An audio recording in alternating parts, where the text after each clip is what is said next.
Cha sithi ake sikhuze ibuya la ngomhla ka-30 June. Cha siyabona ukuthi abantu bokufika. Amaphapha asephezulu. Cha zingane zakwethu. Ehlisani imimoya. Ehlisani imimoya. Umhla ka-30 June umnqamulajuqu. Into engekho leyo. Labantu abakhuluma ngomhla ka-30 June umnqamulajuqu abantu ababili abathathu. And futhi masibabheka ngathi babesuthi ngoba abantu ababuye bentshontshe notshwala. So nje umhla ka-30 June umnqamulajuqu into engekho leyo zingane zakwethu. Nina ehlisani imimoya and anosilalela ke thina ngoba somlomo ongathethi imanga. And umhla ka-30 June umnqamulajuqu mhla wasebenza loba ushoyo. Ila sizobona khona ukuthi shuthi umthetho asinawo eSouth Africa. Shuthi umthetho la eSouth Africa ungabantu ababili abathathu. Umhla ka-30 June umnqamulajuqu zingane zakwethu. Into engekho leyo. Nina ehlisani imimoya. Nanka amehlo phela, angithanka kumbombo.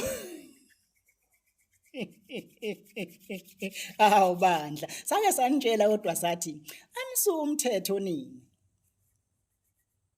Ngiyabona manje lo mhla ka-30 June umnqamulajuqu eseniushilo. Sanifake kwenkulu ingcindezi le. And umuntu ohlakaniphile uyayibona leyo nto. Umuntu ohlakaniphile uyayibona leyo nto. Sanifaka kwenkulu ingcindezi ngoba manje sekufanele nikhombise ukuthi ningapheka umthetho nini. Nini into ezonisiza sake sanitshela futhi sathi ehlisani imimoya. Nehlisa umona. Niyeke ipolitiki, nivule amabhizinisi nisebenze, nizoba right. Ngoba umona ngeke unisendawo. Thina ke nisibone sigijimisa abantu abamnyama base-Afrika. Ngoba sazi ukuthi abafowethu nodadewethu ngeke sigijimisane nabo bantu thina. Thina abantu esiyobagijimisa abantu abamhlophe futhi nakhona laba abasicwasayo.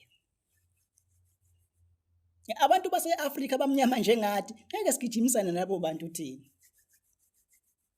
Nina ehlisani imimoya. Nehlisa umona. Niyeke ipolitiki, nivule amabhizinisi nisebenze, nizoba right. Ngoba nenza yonke lento eniyenzayo nje nidlala ipolitiki. Mhlawumbe nikaze nitshelwe phela lokhu nazalwa.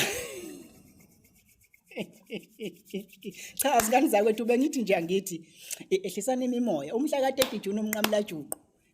Engabe eSouth Africa kuyophela nini ukuhlukumezana kwabantu abamnyama bodwa. Engabe kuyophela nini eSouth Africa ukuhlukumezana kwabantu abamnyama bodwa. Niyazi ukuthi kunabelungu la abama foreigners. Kodwa ngeke sizwe nangelilodwa ilanga kuthiwa balandelelwa. Abantu nje babhizi ngabantu abamnyama base-Afrika nje. Ngikhuluma ke nje kunezimpi eziqhubekayo ngaphandle. Kunamanye amaPalestina amanye asebhacela. Afikela la eCape Town. Amukelwa abelungu be-DA kodwa ngeke sizwe nangelilodwa ilanga kuthiwa balandelelwa. Into eyabakhona nje, into yakhona yahumuzwa nje yavela phelele emoyeni. Kodwa kube kwabantu abamnyama mhlawumbe ngabe sebakhishwa. Nini inkinga yini? Niyabesaba belungu.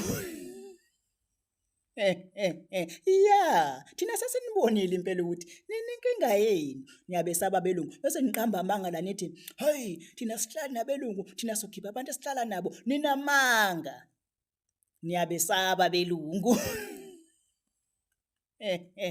Niyazi kwesinye isikhathi la eSouth Africa ukuthi uyakhuluma ngendlela ozizwa ngayo ngoba ikhona ilungelo elithi ungakhuluma ngendlela ozizwa ngayo. Ukuthi uyakhuluma impela kuvele kuvumbuka umuntu nje.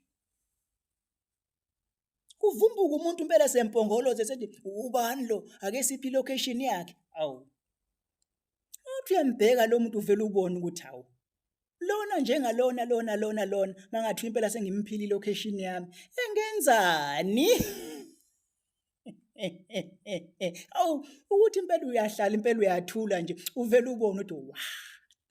Uyazi lona noma ngifica ngilela ubuthongo nje ngizumekile. Ngingaze ngivuka impela emela eceleni kwami. Ngivuke ngimuhluze ngempama nje. Ngimuhluze ngempama ngimbhanqe nendonga, ngimgcwalisele. Hey thina singabantu thina. Siyasenza thina singabantu thina. Even lesihlala khona. Thina sikubona uza lapha. Wena ungakasiboni, thina sesikubonile. Manje ungasenzani? Uyazi nina kwesinye isikhathi niyathanda bandla ukuyishisa ama-rice lawa eniwadlayo ngamabomu nje. Awu thina singabantu thina ngeke kwenze ngale ndlela ofisa ngayo, kodwa phela vele kuthiwa nezifiso zachamisa inkukhu. Hayi thina ngeke kwenze ngendlela ofisa ngayo, thina singabantu thina sinedlozi sinomamsamo. Mase kukhona okucabangile kuyofanele uqala uhambe kuqala ufike uyophaphatha ngoba ngale kwalokho uyosishiya usibhekile thina. Singabantu thina uyosishiya usibhekile and futhi kobe sekuphelile ngawe ngoba ngeke sikuyeke thina. Hayi thina siyasenza thina sikubona uza lapha thina sivele sisho sithi wa. Uyazi lona. Hey thina sinedlozi sinomamsamo, so bengithi nje anoke niyeke ukuhambe nifuna ama-location kubantu eningabazi. Omunye umuntu vele unokucela i-location uvele uthule ubheke nje uthi hawu lona yazi ngingamuhluza ngempama nje lo. Ngimhluze ngempama nje ngimbhanqe nendonga ngimgcwalisele.